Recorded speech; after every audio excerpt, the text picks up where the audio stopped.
Hello everyone, as I'm in management of environment, biodiversity, environment pollution, climate change and sustainable development भन्ने chapter 9.1.10 मा गइरहेको छौँ। अब यो वाला च्याप्टरमा चाहिँ हामीले के बुझ्नुपर्ने छ भनेपछि चाहिँ पहिला सुरु क्लाइमेट चेन्जमा जाऊँ। क्लाइमेट चेन्जहरू सबै 10th क्लासको 9-10 क्लासको पढ्नुपर्ने हो। क्लाइमेट चेन्ज भनेको एभरेज वेदर हो, त्यतिमा त थाहा पुग्छ। यो चाहिँ के को लागि आउँछ, यो चाहिँ बायोटिक मतलब नेचुरलले पनि हुनसक्छ, अर्को चाहिँ ह्युमन एक्टिभिटिजहरूले पनि हुनसक्छ। त्यसपछि अर्को चाहिँ प्रोटेक्टेड म्यामल्सहरू। सो नेपालमा चाहिँ प्रोटेक्टेड म्यामल चाहिँ 27वटा छन्। त्यसपछि यसमा के छ, एसामिज मङ्की छ, त्यसपछि इन्डियन पेङ्गुलिन पनि छ, त्यसपछि चाइनिज पेङ्गुलिन छ, त्यसपछि रेड पान्डा, त्यसपछि ग्रे वुल्फ, त्यसपछि स्वाइप हाइना, पाउडेड लेपर्ड, अनि त्यसपछि स्नो लेपर्ड पनि छ, अनि त्यसपछि royal Bengal tiger, ग्याङ्गेटी dolphin, 1 horn rhino, swamp dear, small यो त भइहाल्यो। वाइल्ड एलिफेन्ट, यो एसियन एलिफेन्ट हो नेपालमा पाइने। त्यसपछि wild water buffalo, great Tibetan सिप, त्यसपछि 4 हर्न एन्टेलोप, वाइल्ड याक, पिग्मी हक, अनि चाइनिज पेङ्गुलिन भइहाल्यो। त्यसपछि ब्राउन बियर, त्यसपछि स्पटेड लिङ्स एन्ड लेपर्ड क्याट, अनि लिङ्स, मस्क डियर, गौरी काउ, अनि ब्ल्याक बकहरू भयो। त्यसपछि अर्को छ हाम्रो चाहिँ प्रोटेक्टेड एप्सहरू। प्रोटेक्टेड एप्स भनेको के भयो, बर्ड्सहरू। अब बर्ड्समा के छ, ब्ल्याक स्टार्क छ, अनि त्यसपछि वाइट स्टार्क छ, अनि इन्पियन छ, पिसेन्ट, अनि क्रिम्सन हर्न्ड पिसेन्ट, अनि चियर पेसेन्ट, अनि फ्लोरिकन, अनि त्यसपछि लेसर फ्लोरिकन, अनि सर्स क्रेन, अनि ग्रेट पाइड हर्न बिल छ। त्यसपछि अर्कोमा जाँदाखेरि हामीले के छ भन्दाखेरि चाहिँ रेप्टाइल्सहरू, प्रोटेक्टेड रेप्टाइल्सहरूको बारेमा छ। प्रोटेक्टेड रेप्टाइल्स 3टा छ, gharial, crocodile, golden monitor lizard, अनि एसियाटिक रक पाइथन। यो एसियाटिक रक पाइथन जो छ, एसियाटिक रक पाइथन भनेको के हो, यो एसियाटिक रक पाइथन भनेको चाहिँ हाम्रो स्नेक हो। यो चाहिँ के हो, स्नेक हो। के भन्नु मिलेन, के हो, स्नेक यो हो यसको स्पेलिङ चाहिँ स्नेक। सो यो चाहिँ स्नेक रहेछ। त्यसपछि अब अर्को भनेको चाहिँ प्रोटेक्टेड एनिमल्सको बारेमा जाऊँ। प्रोटेक्टेड एनिमल्समा चाहिँ हाम्रो के छ, प्लान्टमा यार्सा गुम्बा, कडिसेसनेन्सिस, सर्पबन्धा, त्यसपछि चाहिँ जतामसी, त्यसपछि स्प्याक्नट भन्छ, 5 औँले पछि चाहिँ हाम्रो लक्सल्ला, त्यसपछि चापलाई चाहिँ गोल्डन मिचेली भन्छ। त्यसपछि बायोडाइभर्सिटी कन्जर्भेसनमा चाहिँ हाम्रो 12वटा नेसनल पार्कहरू छ, त्यसपछि एउटा वाइल्ड लाइफ रिजर्भ छ, त्यसपछि 6वटा कन्जर्भेसन एरिया, अनि 13वटा बफर जोन, एउटा हन्टिङ रिजर्भ छ। त्यसपछि अर्को कुरा के छ भन्दाखेरि चाहिँ हाम्रो एक्ट्स र रेगुलेसनहरू छ। National parks wildlife conservation act 1973, forest act 1993, environmental protection act 2076, CITES regulation 2076, environmental protection regulation 2077, authorities working the ministry of the social and the forest conservation, ministry of the science and technology, अनि त्यसपछि and environment, ministry of the industry, ministry of agriculture, NPC भनेको चाहिँ national planning commission भन्छ। एकदम important हो, पछि यसको बारेमा अझै डिटेलमा पढ्छौँ। अरू टपिकहरू, अरू सब्जेक्टहरू च्याप्टरहरूमा पनि छ। Department of the botany and zoology of the TU, मतलब टियु भनेको त्रिभुवन युनिभर्सिटी भयो, अनि लोकल अथोरिटिजहरू, एनजिओजहरू पनि वर्क गरिरहेको छन्।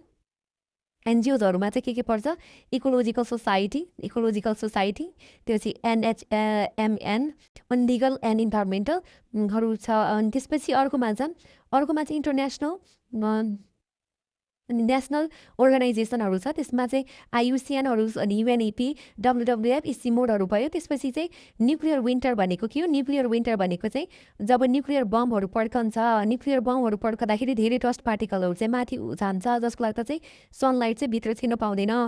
भित्र नछिर्यो भनेपछि के हुन्छ, त्यहाँ चाहिँ एकदमै विन्टर आउँछ कि, सो न्युक्लियर विन्टर भनेको हो। त्यसपछि अर्को छ स्टोन क्यान्सर भनेको के हो, सिमुलेसन्स a situation of not existing or growing of the plants animal for the long period of the time in the place where atomic bomb blast blasted with chemical weapons waste. So यस्तो chemical वेपनहरू, atomic बम्सहरू blast गर्दाखेरि त्यहाँ चाहिँ के हुन्छ, प्लान्टहरू एनिमलहरू grow गर्न सक्दैन, बाँच्न सक्दैन। त्यसरी के भन्छ, स्टोन क्यान्सर भन्छ। अर्को चाहिँ रेड प्लस भनेको छ। रेड प्लस भनेको चाहिँ के हो, policy aimed at reversing the historic trends of increasing deforestation, greenhouse gas emission from the forested landscape, an instrument under the UNFCCC as a climate change mitigation mechanism in which these are developing countries can participate voluntarily. त्यसपछि छ Ramsar convention. Ramsar convention भनेको के हो? International treaty हो। International treaty हो। त्यसपछि treaty हो।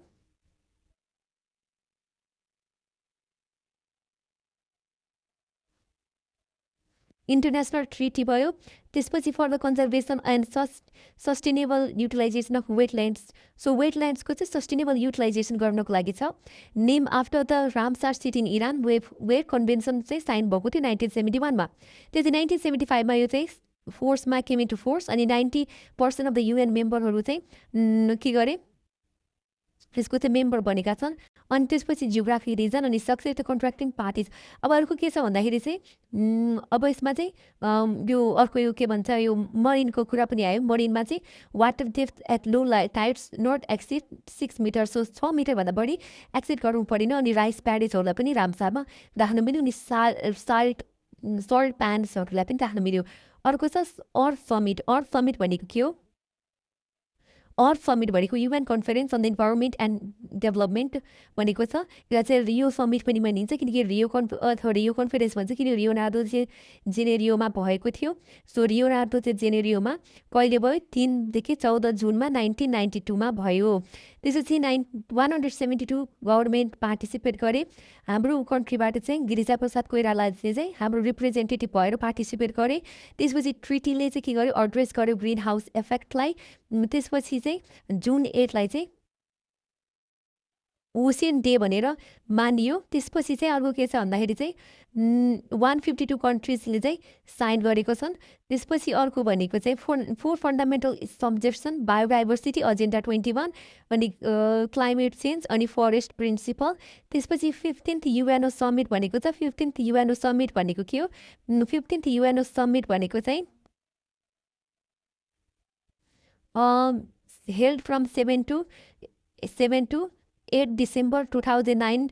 अनि त्यसपछि कोपनहेगनमा भएको कारणले चाहिँ कोपनहेगन समिट पनि भन्छ अथवा कोप पनि भन्छ, सिम्पली कोप भन्छ। अनि त्यसपछि यसमा के छ भन्दाखेरि चाहिँ so special request was made to decrease excess प्रोडक्सलाई चाहिँ डिक्रिज गर्नको लागि के को? ग्रिन हाउसको। अनि हाम्रोबाट चाहिँ रिप्रेजेन्टेटिभ चाहिँ पिएम माधव कुमार नेपाल चाहिँ जानुभएको थियो। त्यसपछि अर्को छ पेरिस अग्रिमेन्ट। पेरिस अग्रिमेन्टलाई चाहिँ के भन्छ? पेरिस अग्रिमेन्ट चाहिँ COP 21 in Paris on 12 December 2015 parties of the UNFCCC reached a landmark agreement to combat climate change and to accelerate intensity actions and investment needed for the sustainable low carbon future below 2 degrees Celsius temperature. Opened for the signature on 22 April 2016 on the day at the UN headquarters in New York and came into force on 4th November 2016. Categories conservation भनेको छ। categories conservationमा चाहिँ हाम्रो चाहिँ के छ?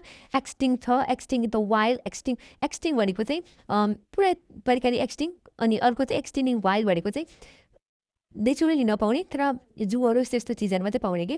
Critical endanger छ, danger, भर्लरेबल अनि near threaten र लेस कन्सर्न।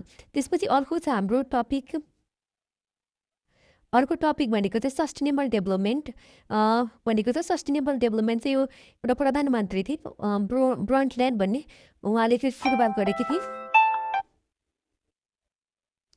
अनि त्यसपछि यो चाहिँ के हो? एउटा process in which exploitation of the resources, direction of investment, orientation of the technological development and institutional change that meet the needs of the present generation without compromising the ability of the future generation to meet their needs भनेको छ। यो त simple भइहाल्यो।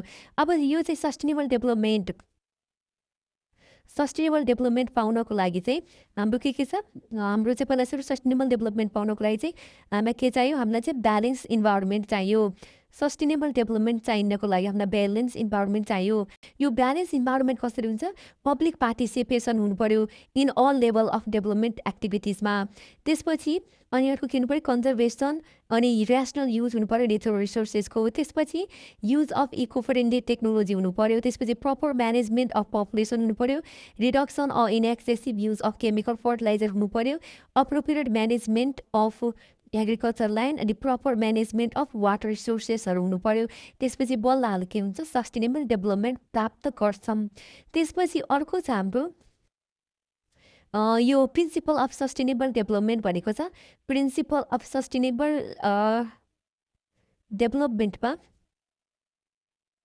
हाम्रो के हुन्छ conservation of ecosystem, conservation of biodiversity, social sustainable development, conservation of cultural heritage, rapid population growth, development of human resources अनि increasing public participation. त्यसपछि अर्को भनेको चाहिँ 3 पिलर्स अफ सस्टेनेबल